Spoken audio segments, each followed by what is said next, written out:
Welcome back, everyone, to another deep dive. Today, we're going to get into something I think a lot of us are curious about, at least anyone who's been to college. It's about tests and how to make ones that actually work. Yeah, exactly. Tests. Everyone's favorite topic, right? Right. But really, they are so important. We've got some great resources lined up for this deep dive.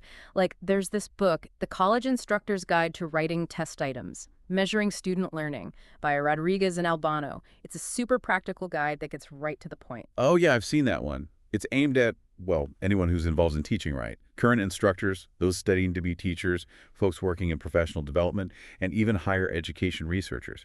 It's really about improving how we teach and how students learn. Absolutely. And that's our mission for today, too.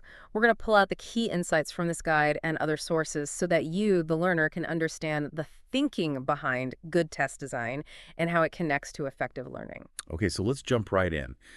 How do we even begin to unpack this whole world of testing? What's the foundation? Well, first off, we need to understand the difference between assessment and testing. Like, we often use these terms interchangeably, but Rodriguez and Albano make a clear distinction. Testing is actually a narrower concept. Think of it as just a collection of questions. Assessment, on the other hand, is much broader. It's the whole process of gathering information about what students know and what they can do. So an exam is a test, but things like class participation, projects, presentations, those are all part of the broader assessment picture. Exactly. Assessment takes into account all the different ways we can gather evidence of student learning. Which then makes me think, why do we even bother with assessment in college? Like, yeah, we give grades, but what's the bigger reason? That's a great question. We're not just trying to rank students or put a number on their performance. The primary purpose, according to Rodriguez and Albano, is to ensure that students are actually understanding the material. Right, like, are they really grasping those concepts and developing the skills we're teaching, not just memorizing facts for a test? Exactly. And, this ties into a much bigger conversation happening nationally. There's a lot of focus on learning outcomes in higher education. There's this push to not only define what students should know, but to actually provide evidence that they do know it. It's not enough to just say students will learn X. We need to be able to show that they actually did, and that's where assessment comes in. Exactly. And it's interesting to see how certain types of test questions are becoming increasingly common, especially with the rise of online learning. I'm talking about selected response items, particularly multiple choice questions. Yeah, multiple choice. They're so easy to administer and grade automatically. But I've always felt like writing a good multiple choice question is harder than it seems. There's more to it than just coming up with a right answer and a few wrong ones. You're absolutely right. Creating high-quality selected response items is actually quite complex, and the guide we're looking at really digs into that. But before we get into the specifics of writing good questions, maybe we should acknowledge the elephant in the room: student complaints about tests. Oh, we've all been there. The test didn't cover what we went over in class, or it focused on tiny details instead of the main ideas, or the questions were confusing and tricky. Those are classic complaints. And Rodriguez and Albano highlight a few more that you might recognize. Unhelpful feedback, questions that are ambiguous or open to interpretation, and a general sense that the test didn't really measure what students were supposed to be learning. It's so frustrating to study hard and then feel like the test didn't give you a fair chance to show what you know. I agree, but the authors point out that these very complaints actually present a great opportunity for instructors and anyone interested in improving education to reflect on their testing practices and make things better. So how do we start thinking about that? What's the foundation for creating tests that actually work? One of the most important things is to understand why we're testing in the first place. What are we trying to achieve with these assessments? And this brings us to a key distinction: formative versus summative assessment. Oh yeah, I've heard those terms before, but I'm a little fuzzy on the difference. Think of it this way. Formative assessment is all about guiding instruction and learning while a course or unit is still in progress. It's like those low-stakes quizzes or quick checks for understanding that help instructors see where students might be struggling. So it's kind of like a check engine light, letting you know if there's a problem so you can address it early on. Exactly. The results of formative assessments can help instructors adjust their teaching, review key concepts, provide targeted feedback, and really help students focus their learning efforts. And research shows that this kind of frequent testing actually has a positive impact on student learning itself. That makes sense. It's not about the grade. It's about using the assessment to improve the learning process. And what about summative assessment? That sounds more like the traditional end-of-term exams. You got it. Summative assessments are all about evaluating overall performance and achievement. These are the high-stakes tests that usually factor heavily into grades and are used to determine if students have met the learning objectives for the course. So they're looking back at what students have accomplished over a period of time. Precisely. And Rodriguez and Aldano stress that when we use summative tests, it's essential to make sure that those tests accurately reflect what students genuinely had the opportunity to learn. That idea of opportunity to learn is so important. It wouldn't be fair to test students on material that wasn't adequately covered in class or through assignments. Right. The assessment needs to align with the instruction. And that leads us to the various methods we have for testing. We've already talked about selected response formats like multiple choice, true, false, and matching questions. And then there are constructed response formats, which require students to generate their own answers, like essay questions or problem-solving tasks. We've all experienced these different formats as students. What are some of their strengths and weaknesses? Like, when might you choose one over another? Well, Rodriguez and Albano point out that selected response items are particularly efficient for covering a lot of content in a short amount of time.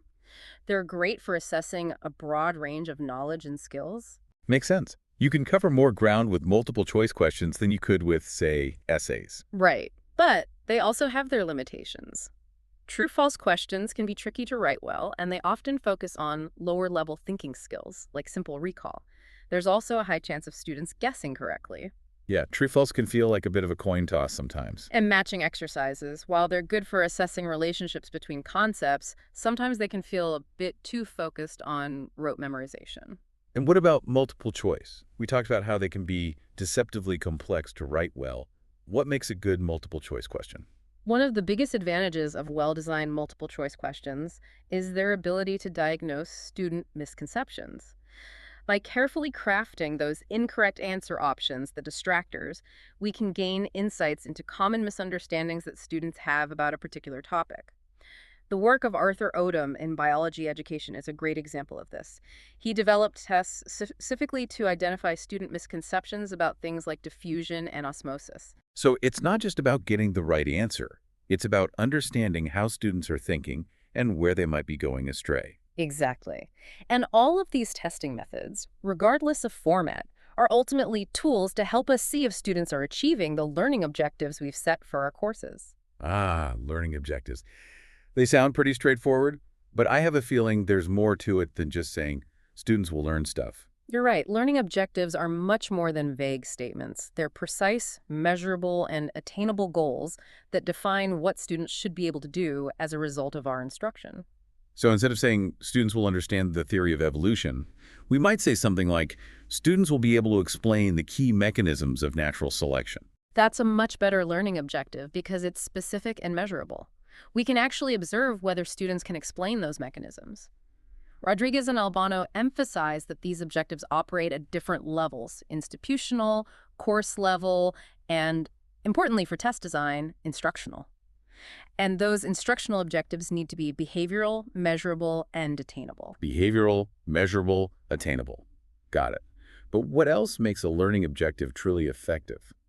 Well, they should align with the standards of the field, be clearly communicated to students, convey the essential content of the course, be limited in number, use student-centered language, and be sensitive to the instruction. That's quite a list.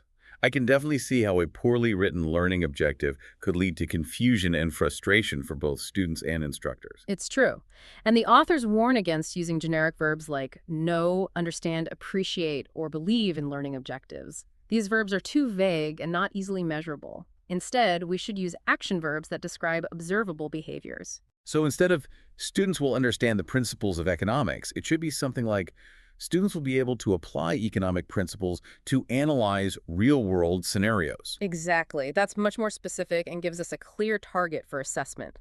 And to help us think about the different kinds of learning we want our students to achieve, we can use frameworks like Bloom's taxonomy of cognitive tasks. Oh yeah, Bloom's taxonomy. That pyramid that goes from basic remembering to creating something new. Exactly. And the revised version of Bloom's taxonomy by Anderson and Krathwohl presents the levels as remember, understand, apply, analyze, evaluate, and create. Importantly, they frame these levels using action verbs, which makes them even more helpful for writing those clear and measurable learning objectives. So you could have a learning objective at the understand level that says, Students will be able to interpret graphs representing economic data.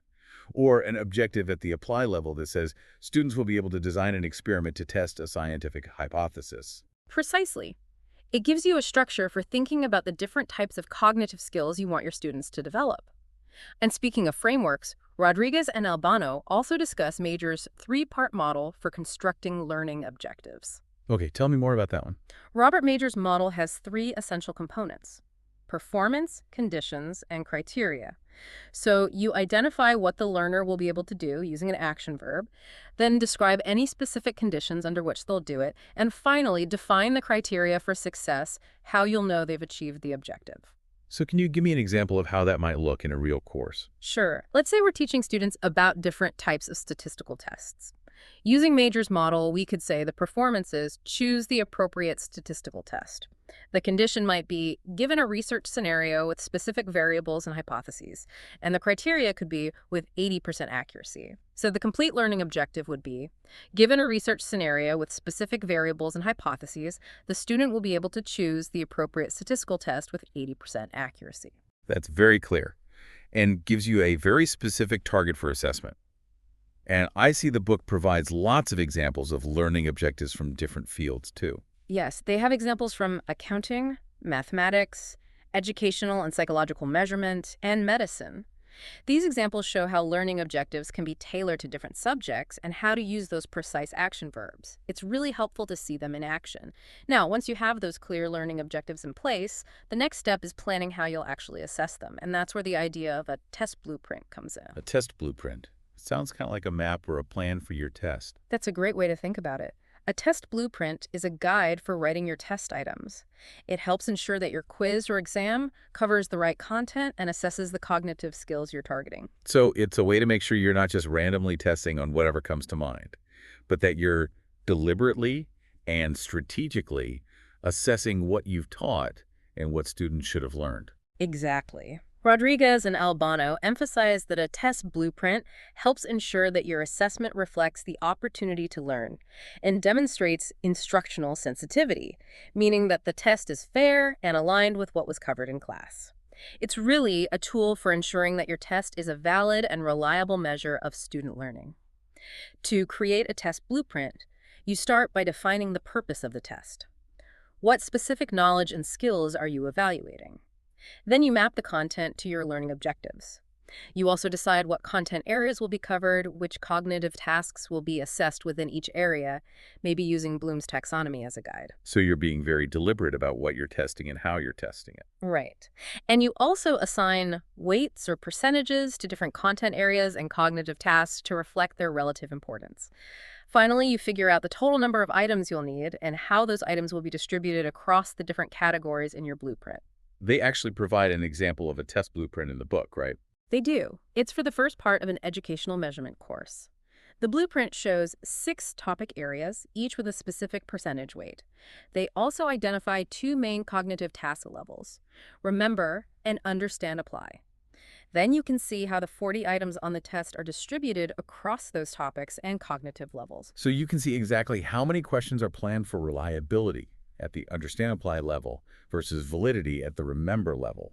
That's super helpful for making sure your test is balanced and aligned with your teaching goals. And it also helps ensure that students have a fair chance to demonstrate what they've learned. The blueprint keeps you on track and ensures you're not accidentally overemphasizing one area or skill level. So once you have this detailed blueprint, you can start writing the individual test questions. And we've already established that writing good multiple-choice questions is an art form in itself. It really is, and luckily there's a ton of research to guide us. Rodriguez and Albano dedicate a whole section of their book to item writing guidelines, and they're backed by years of research and practice. Let's dive into those guidelines. I think we could all use a refresher on the best practices for writing effective multiple-choice questions.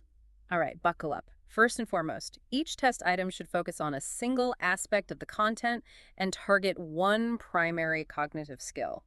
Don't try to cram too much into a single question. Keep it focused. So one concept, one skill, one question.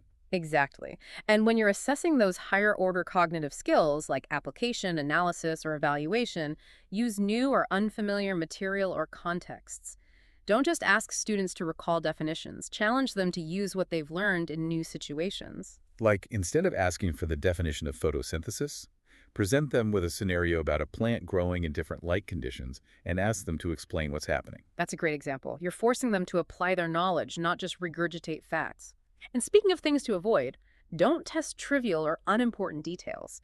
Focus on the core concepts and skills that are truly essential for success in the course. That makes sense. Don't get bogged down in the minutia. Focus on the big picture. Now, when it comes to writing the actual question or the stem of the multiple choice item, make sure it's clear, concise, and directly states the problem or the incomplete statement, and try to avoid negative phrasing whenever possible. Oh, yeah.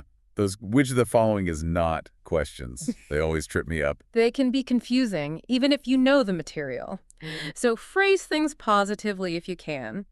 Also, keep the reading load manageable. Unless you're specifically assessing reading comprehension, avoid adding unnecessary information or window dressing to the stem. Keep it short and sweet. Exactly. Now, let's talk about the answer choices. Okay, what makes a good set of options? First, make sure there's only one clearly correct answer. Ambiguity is the enemy of a good multiple choice question. And those incorrect options, the distractors, should be plausible. Students who don't know the right answer should still find those distractors tempting. Remember Arthur Odom and those student misconceptions? Oh, right. The distractors should reflect common errors or misunderstandings. So if you're testing students on historical events, the distractors might include common historical myths or misinterpretations. Exactly. You want those distractors to be believable, but not so close to the correct answer that they create confusion. And in terms of formatting, keep those options grammatically consistent and roughly the same length. Don't give away the right answer by making it significantly longer or more complex than the others. I've definitely noticed that sometimes. The longest answer is often the right one. So, no giveaways. Nope. And vary the position of the correct answer randomly. Don't always put it in the B slot, for example. Also, avoid overlapping options where one option basically includes another. And be careful about using absolute terms like always or never. They often signal a false statement. Okay, so avoid absolutes and don't make it too easy to guess the answer. Precisely. And be super careful about giving unintentional clues, like grammatical cues, using the same wording in the stem and the correct option, or creating obvious pairs or triplets of options. Those can all make the question easier than you intended. So, it's like a game of mental chess, trying to anticipate how students might approach the question and making sure you're not accidentally giving them hints. That's a great way to put it. And there's even some debate about the use of humor in test items. Robert Burke suggests that humor can be helpful for reducing test anxiety, but it needs to be used very carefully so it doesn't distract or offend. So maybe a little bit of humor, but don't go overboard. Right. And when it comes to controlling the difficulty of a question, one of the most effective strategies is to carefully craft those distractors. Plausible but incorrect options will make the question more challenging than options that are obviously wrong. Now, let's shift gears a bit and talk about how technology and collaboration can contribute to better testing practices. Perfect. Most colleges use learning management systems, or LMSs like Blackboard or Canvas. How do those fit into this whole test creation process? LMSs are definitely helpful tools. They streamline things like posting materials, administering tests online, and even provide access to question banks that often come with textbooks. But while they make the logistics of testing much easier, they don't necessarily help with improving the quality of the test questions themselves. So they're great for the mechanics of testing, but the responsibility for writing good questions still lies with the instructor. Absolutely. And even those textbook question banks, they can be a bit of a mixed bag in terms of quality. Rodriguez and Albano caution against just blindly using those pre-made questions. They recommend using them as a starting point, something to adapt and refine based on your own learning objectives and the item rating guidelines we've been discussing. Don't assume that a question from a textbook publisher is automatically a good question. It still needs to be reviewed and potentially revised. Are there other resources that instructors can use to get better at writing test questions? There are. Many colleges have teaching and learning centers that offer support for faculty. They might provide workshops, consultations, or other resources on effective assessment practices.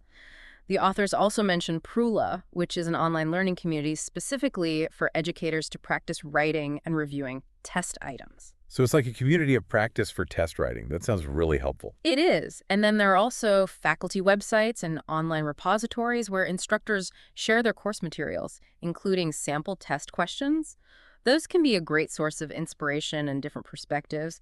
But, a word of caution about those online sharing sites, they can be a double-edged sword because students might be posting course materials there as well. Ah, yeah, that's something to be mindful of. So we've written our test questions, maybe even gotten feedback from colleagues or through a resource like Prula. Is that it? Are we done?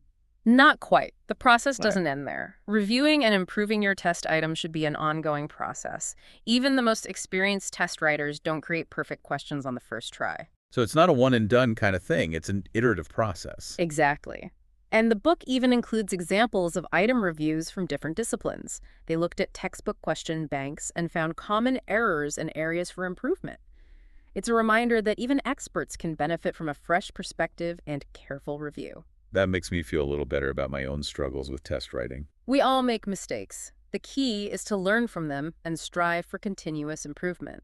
One of the best ways to do that is through item analysis, which basically means looking at how students performed on each individual item after you've given the test. So you're analyzing the data to see what worked and what didn't. Exactly. You look at things like item difficulty, which tells you what percentage of students answered the question correctly. Item discrimination, which shows how well the item differentiates between high-performing and low-performing students. And distractor analysis, which involves looking at which of those incorrect options students chose. That's a lot of data to consider. It is. But even with small classes, that item difficulty statistic can be really revealing. If almost everyone gets a question wrong, it might not mean that they didn't learn the material. It could mean there's something wrong with the question itself. Maybe it was unclear or too tricky, or even had the wrong answer marked as correct. Exactly. And a good item should also discriminate well. Students who have a strong understanding of the material should be more likely to answer it correctly than those who don't. It's like you're testing the test itself to see how effective it is. That's a great way to put it. By analyzing these item statistics and then reflecting on your questions in light of your learning objectives, you can continuously refine your testing practices and create assessments that truly measure what you intend them to measure. This has been a fascinating deep dive. So much more to creating effective tests than I ever realized. To wrap things up, what are the key takeaways for us, the learner? The biggest takeaway is that creating good tests is a crucial part of effective teaching. It's about aligning your assessments with your learning objectives, carefully planning your test using a blueprint, and meticulously crafting those individual test items, especially those multiple choice questions. And it's not a one-time task. It's an ongoing process of reflection, collaboration, and data-driven analysis to make sure our tests are doing what they're supposed to do, helping students learn and demonstrating what they've learned. Absolutely. So as you go about your day-to-day, think back to a recent test you've encountered, maybe one you took or even helped create, and think about how the principles we've discussed might apply to that test. How effective was it? What could have been done differently? What small change could have made a big difference? It's something to ponder. Thanks for joining us on this deep dive. Until next time. See you then.